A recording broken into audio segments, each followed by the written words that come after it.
Price Lord. 5 மாத காலங்களாக கர்த்தர் நம்மை கிருபையாய் பாதுகாத்து இந்த 6வது மாதம் ஜூன் மாதம் 1ஆம் தேதியிலே அடியெடுத்து வைக்க கர்த்தர் பாராட்டின கிருபைக்காய் கர்த்தரை ஸ்தோத்திரிக்கிறேன்.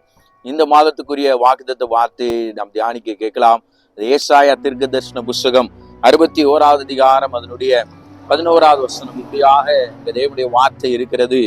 பூமி தன் பூண்டுகளை விளைவிப்பது போலவும் தோட்டம் தன்னில் விதைக்கப்பட்டவர்களை முளைவிப்பது போலவும் கர்த்தராகிய ஆண்டவர் எல்லா ஜாதிகளுக்கு முன்பாக நீதியையும் துதியையும் முளைக்க பண்ணுவார்.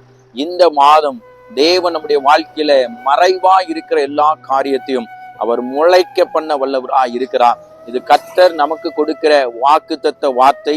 இந்த மாதம் 1ஆம் தேதியிலிருந்து 30ஆம் தேதி வரைக்கும் என்னென்ன காரியங்கள் உங்களுடைய வாழ்க்கையில மறைக்கப்பட்ட நிலையில இருக்கிறதோ அவற்றை எல்லாம் கர்த்தர் முளைத்து எழும்ப பண்ணுவார். பூமி தன் பலனை கொடுப்பது போல இந்த உலகத்துல இருக்கிற காரியங்கள் எல்லாம் தன்னுடைய பலனை கொடுப்பது போல நம்முடைய வாழ்க்கையிலும் கூட கர்த்தர் புதிய காரியத்தை அவர் முளைக்க பண்ண வல்லவராய் இருக்கிறார். இந்த வார்த்தைகளை கொண்டு நீங்கள் இந்த மாதம் முழுவதுமாய் விசுவாசத்திலே வளருங்கள்.